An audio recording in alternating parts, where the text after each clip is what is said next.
Hey guys, Victoria here, and welcome to The Geeky Sandbox. So today we're going to be doing a spoiler review over Season 3 of...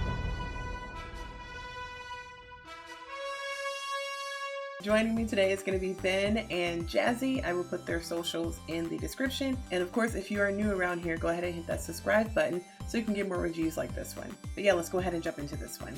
I took some notes and I talked to my brother for a little bit. Oh?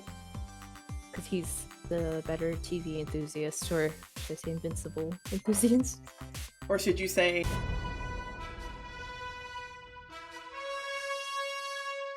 I hope, if you were recording this, I hope that editing Victoria didn't.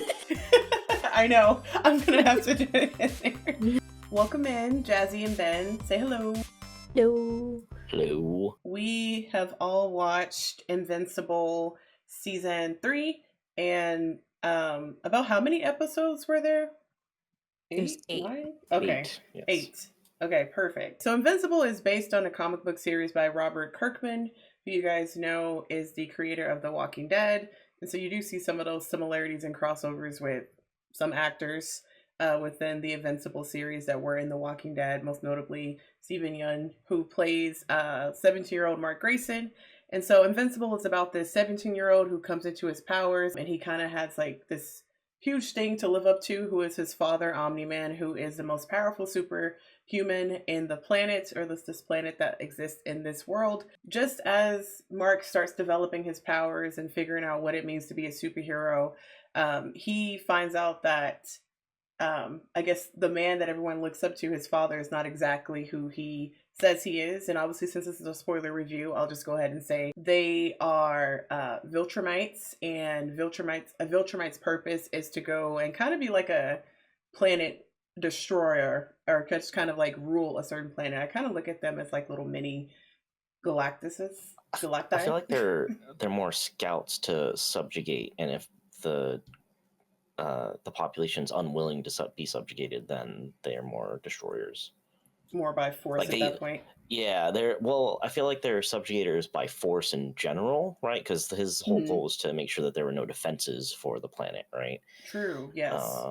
So at least that's the way I would take it, instead of just world destroyers in general, because they're not, That at least the makes way they describe themselves is like, hey, we're here to give you a better life. You may not like it at first, but it'll be a better life. So, whether, you know, kind of like a cult leader.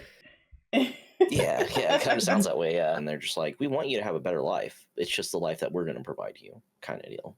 No, that's actually well said. Season 3 is... Brutal. Yeah, it's brutal. Well, I remember what's it called? Like the ending of Season 2 was like that one female Viltrumite. Omni-Man left Earth, and so Mark is the only Viltrumite there. Her saying like, you better prepare because someone stronger than me is coming, and basically him preparing, and then a whole bunch of other stuff also interfering. Season 3, Mark is preparing for that. He's training, and then, like Jazzy said, a bunch of stuff interferes with that. Life stuff, personal stuff, things like that. Season 3 was a big moral struggle for Mark, right? Because he kept wanting to, one, balance out his personal life while also trying to still be a hero. And, you know, it's that thing of like, what is the right moral compass, right? Because everyone's got a different moral compass on what's right or wrong. And I think every episode really hit heavy on that for not only Mark's character, but a lot of the other characters, right? Because it was very like, if you don't stop them, right? It's that whole, you know, related to the Batman complex, right? It's why try and rehabilitate these people when they're just going to go out and constantly do the same things when you could simply just kill them, right? Yeah. And problem solved. Like, absolutely problem solved.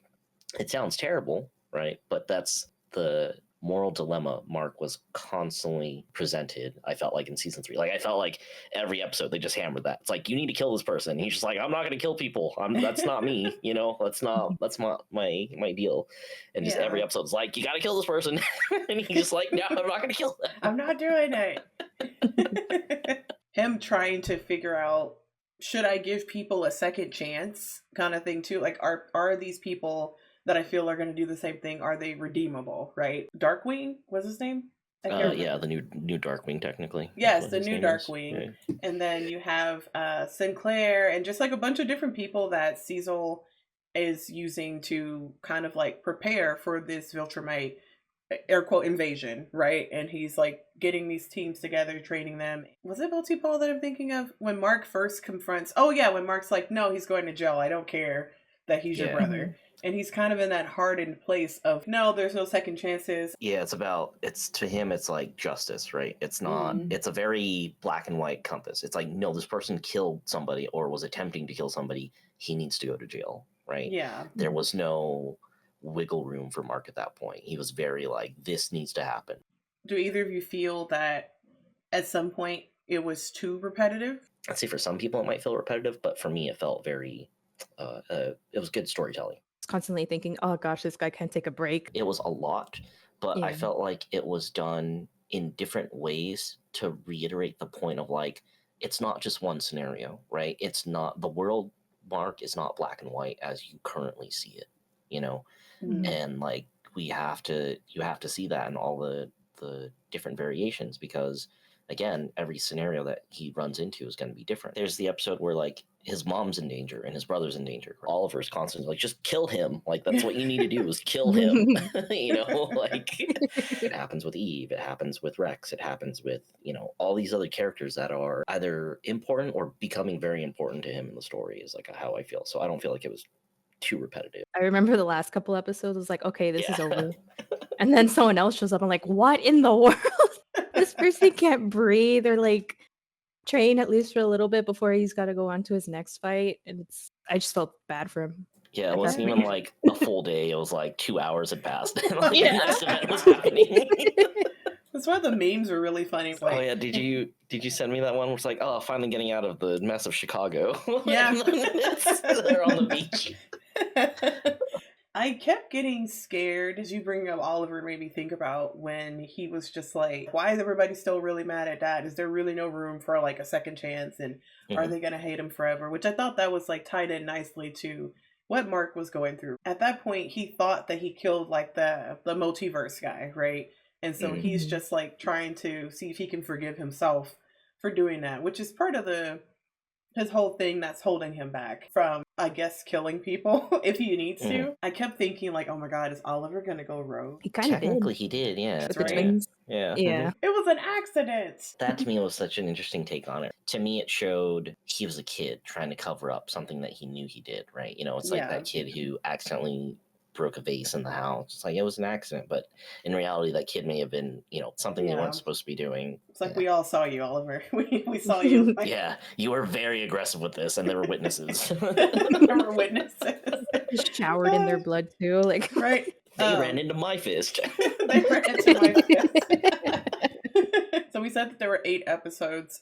Which episode would you say was your favorite? Okay, my favorite is the 7th one. It's a lot that happened, but there was also Mark just couldn't catch a break. Also, poor thing. But it's like at that point, it's the whole world, because all of the other Invincibles from like different dimensions. Universes. All the different places are able to, and you get to see how each character, depending on the dimension, acted. Yeah. And something that my brother pointed out was that what's it called, like the title screen is the color of each and every one of them as you progress through this season. Oh wow, I didn't even notice that. I was like, oh my gosh, okay, how do you catch this? I don't like I'm watching the first episode and he's already telling me so much about the whole season. That's actually really awesome. Yeah, that is really cool. I thought that was a really cool touch. For me, it was actually the one prior to that, so episode 6, where we see Powerplex. That's what it is. I like that episode a lot because it really hit heavy on the casualties of these types of battles, right? Like, it's the thing that, you know, superhero movies always gloss over, right? Where it's just like, oh yeah, we totally destroyed this entire city and thumbs up. Let's, you know, move on with life, right? And it really hit on, like, you know, people's trauma, people dealing with, you know, just certain thing that they just couldn't get over, you know? Not about Mark figuring out what his moral compass is in regards to justice, right? It's now about Mark being responsible for, it wasn't his fault, obviously, because in season 1, it's his dad that is pretty much doing all this destruction, and he's doing his best to try and save these people. But, you know, you have this person now who's just like, this was your fault. Like, you were part of this. Even though you may have been trying to save us, you did all of this. There is kind of an accountability there, right? Because you have, granted, again, he's just coming to his powers. He's still figuring things out. He's not as strong as his dad. So it's like, how do you, in that scenario, take the fight away from where it would cause casualties like that? And like, I think, again, pointing out to season 1, his dad wasn't going to let that happen no matter what. His dad forced him into these populated areas to prove to him that these people are nothing but bugs. He kept saying, and it's just like geez, but to me that was my favorite, because it's just, again, it just kind of shows, one, I think the episode finishes very strongly, because then it keeps that cycle, right? Because then Powerplex, due to his actions, has now caused deaths that were important to him. He ended up killing his wife and kid, and just like that just further fuels the anger. And I remember at one point Powerplex was helping like all the superheroes around the world like kind of clean up some of the damage. And then it was like back on in like 2 seconds as soon as he saw immediately you just like, you need to go to jail. Justice needs to be served for what you did, asshole. God, and then I wonder if he has feels like a sense of betrayal, because then like those other superheroes restrained him, but then you can see 2 of them are kind of like, well, he might be right. Like you did, you did do all of this. There are a lot of people who hated Powerplex. Not from the point of view of like he's just trying to go after Mark, but more so they hate the way he was written. And they were like, he's so annoying, like, and I was like, but that's I would say the last thing I have on that episode that was hilarious to me was when he's giving his speech at the beginning, really pissed off, and it just kept flashing to the screen instead of saying Invincible. Why is above the law? Why does never pay for his crimes? Title screen, must pay for his crime. Title screen. Yeah, that was really so funny. I love that so much.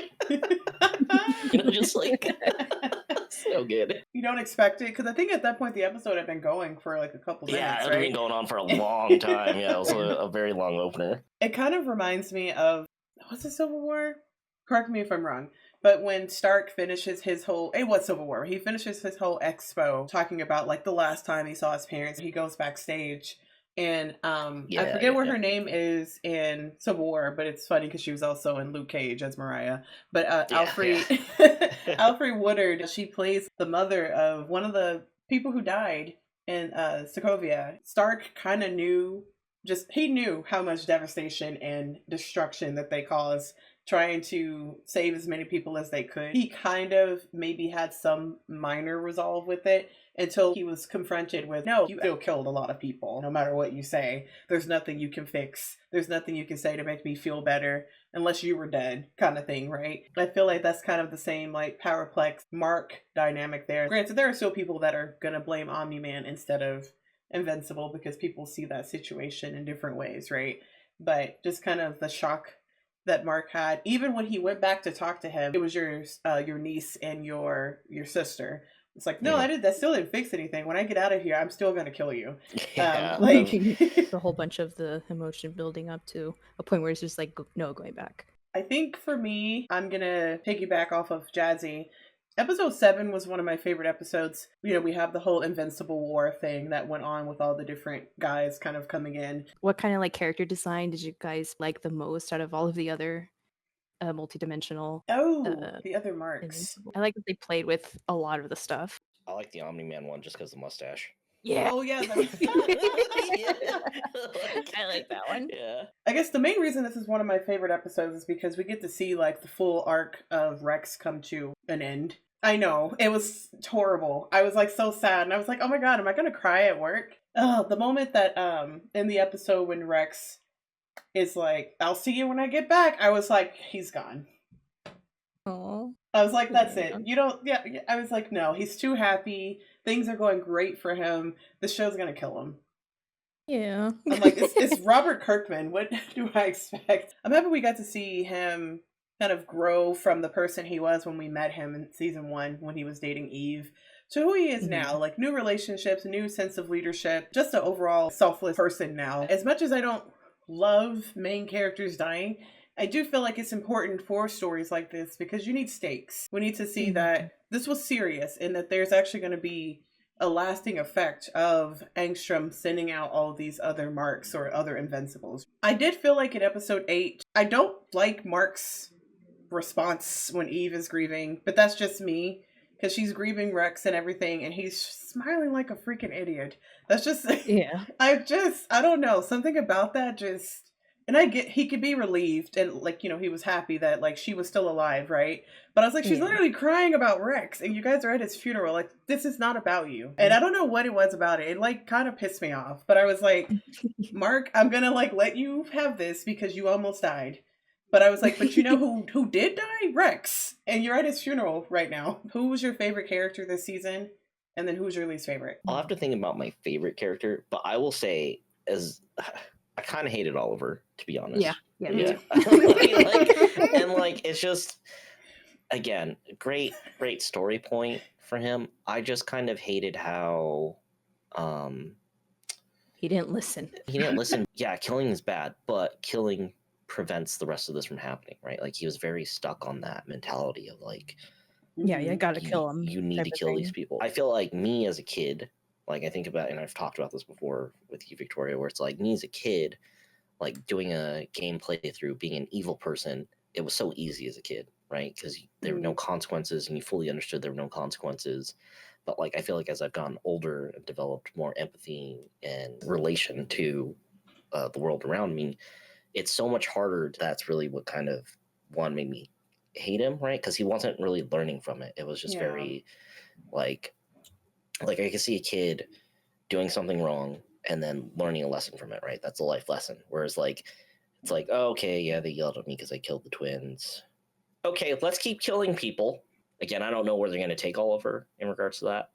But like, that's just, I feel like his arc is going to be very interesting from here on out, of like, especially how episode 8 ends, right? With Mark and the conversation he has with Mark, where Mark's just like, I'm not going to hold back. You know, the idea where somebody becomes a liability, that's what Oliver is.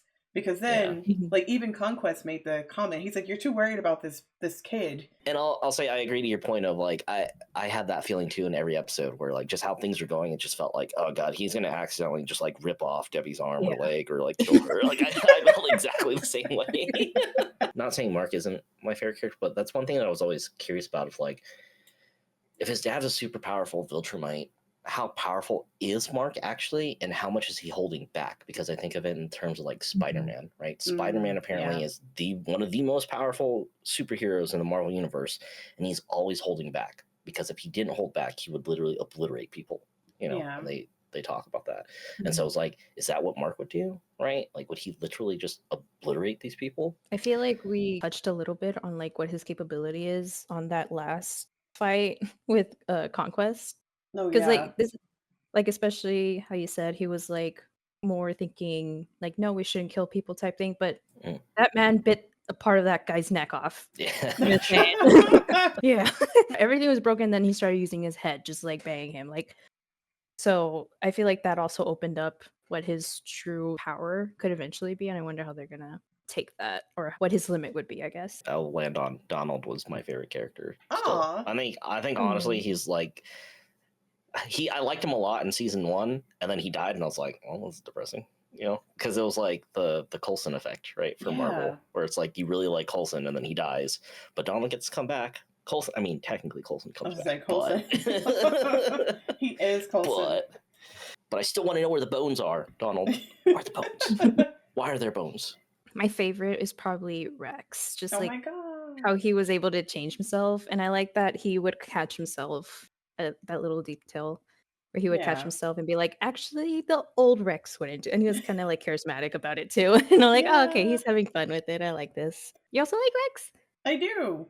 Yeah, me too. I like it's so sad though with like the relationship that he could have had with what's her name? Shrinking Ray, I think.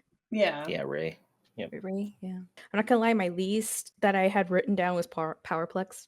Oh, yes. Because I did like him because of Aaron Paul, and I feel like Aaron Paul was great because he has that voice where it's like a meme at this point, where he's just crying. You can't keep getting away with it! He can't keep getting away with it! You're not listening! Just agony. I feel like that's why they casted him for that, to be honest. Like, it felt like while watching it, I was like, who is that? Sounds so familiar. I was like, oh, Aaron Paul. Okay. This feels right now.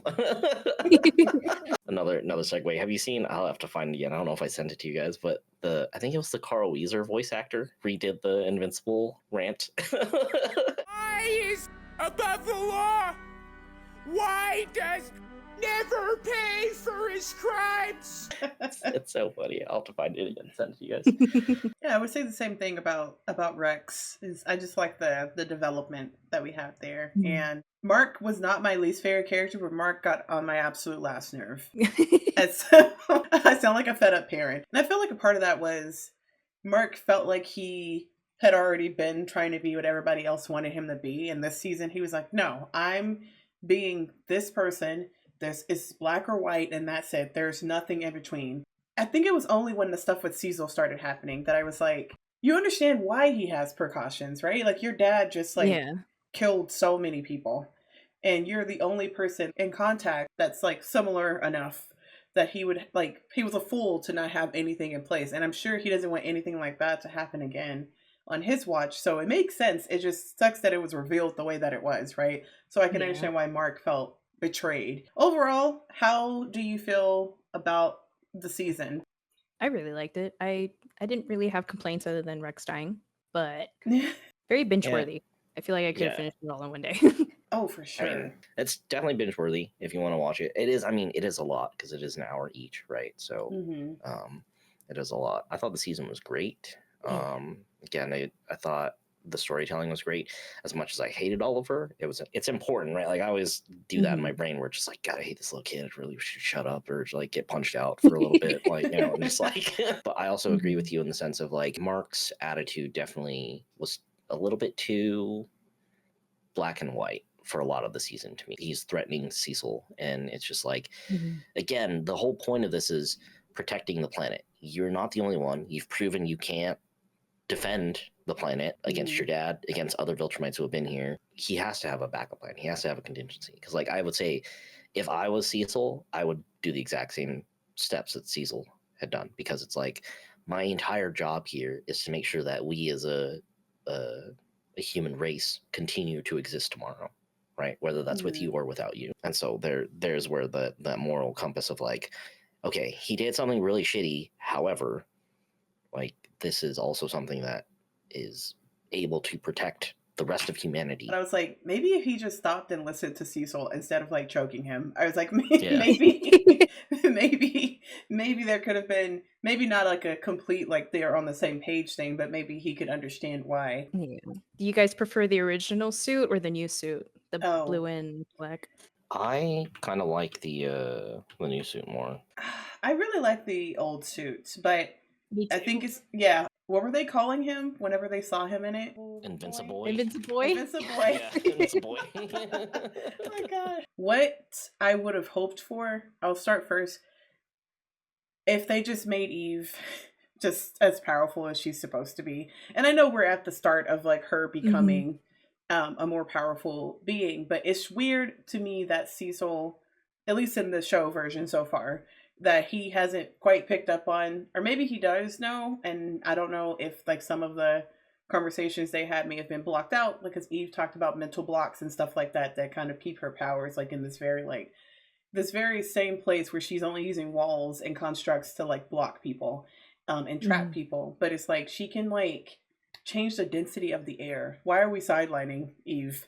Yeah. And, she got cooked Conquest in like one blast. Obviously it took a lot out of her because she's not used to using her powers. I hope that next season that they focus more on that, because I know in the comic books one of the larger complaints is even though Eve is powerful, she's still just Mark's love interest. She's still just Mark's girlfriend. And I hope that they get out of that trope with TV shows, because one of the shows that I used to watch at the time that it was on MTV was Teen Wolf. And they had a character who was a kitsune. She was the most powerful person on their team. And all they did was make her the main character's girlfriend. She fell back into that every time. And that's one of the reasons the actress actually left the show. Because I thought it was interesting that she was, going to school to learn how to do like architect type things and like relearn how to do different things with her powers through learning that stuff at school. I really like that part really quick before you get off of it. The fact that they, because to me it was interesting because it was back season 2, right? She like rebuilt the building and then built them a park, and then later finds out that she ended up harming those people because she didn't know anything about structure, right? She's just in her head, this is what a building looks like, right? But to the point of like, it to me, it was really cool to see that depth of detail where it's like, yeah, she can literally change matter at will. However, she doesn't know how structures work. Because I was sitting there thinking about it, I was like, okay, she healed her body, but I'm wondering what that does. Because remember where she takes off his clothes for him? And his clothes is melting.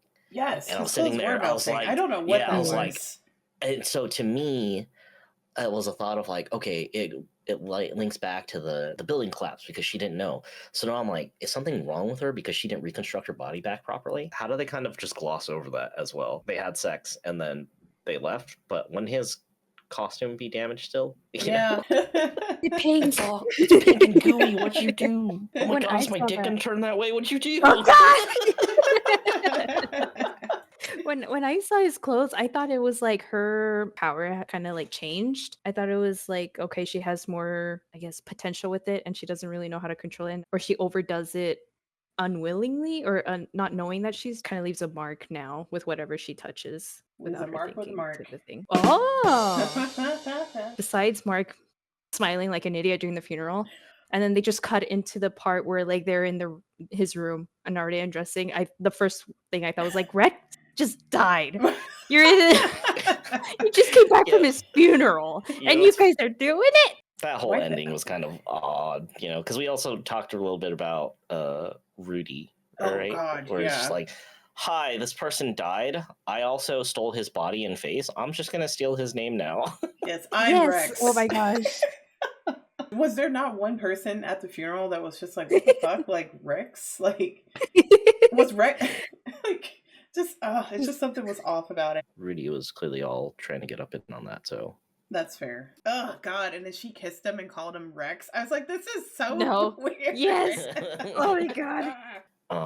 What I'm going to be curious to see is how the Guardians of the Globe do their shtick from here on out, because clearly there's a clear divide of like, Cecil's kind of an asshole, but some people agree with him because it's for the good of the planet. I'm in the boat of like, I want to see Omni-Man come back to Earth and see what happens there. Like if he really is, with his current arc of like going through this whole empathy and remorse piece of it, or if he's going to be like, oh, you didn't do what I asked you to do. So oh my God, that would be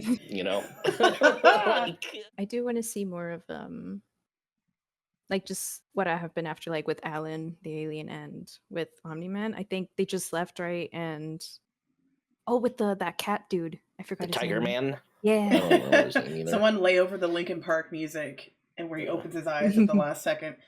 Yeah. Directed by Michael Bay. Damn it.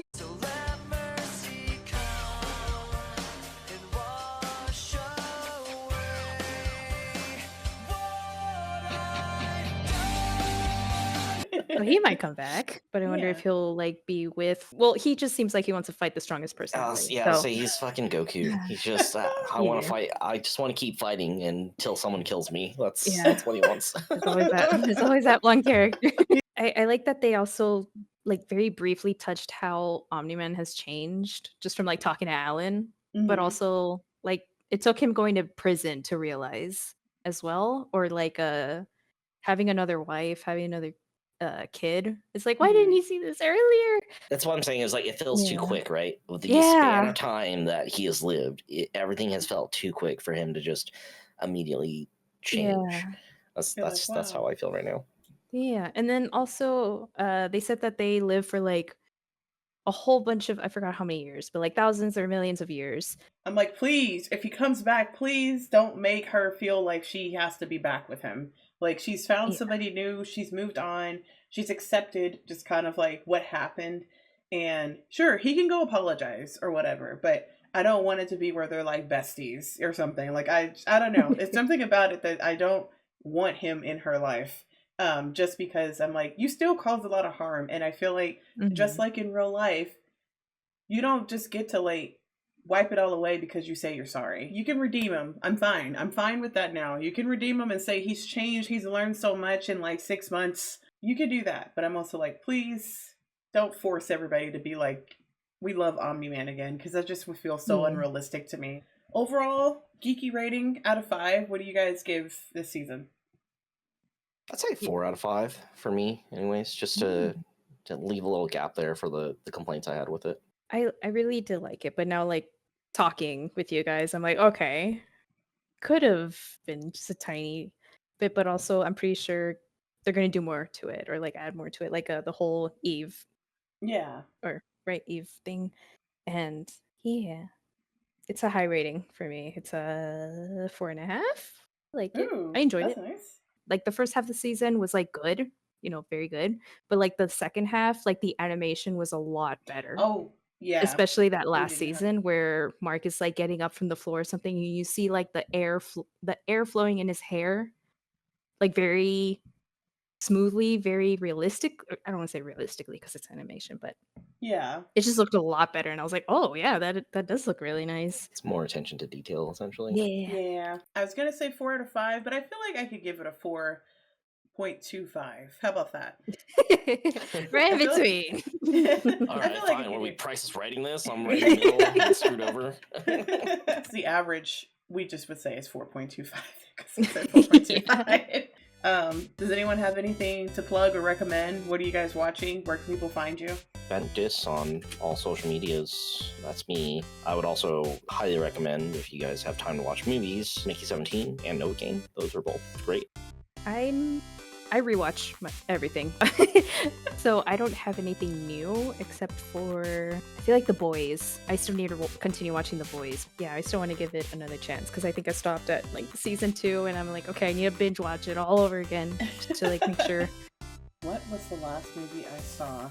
Should I open Mickey 17? Oh, you're right. It was Mickey 17. The Monkey. I feel like in terms of Stephen King novella adaptations, I think it was really good. Of course, you can find me on Letterboxd as Victoria Woe. You can find me on Twitter as Victoria Woe, Twitch as TheGeekySandbox, and of course, YouTube, TheGeekySandbox. We will see you guys in the next one. Bye! Bye!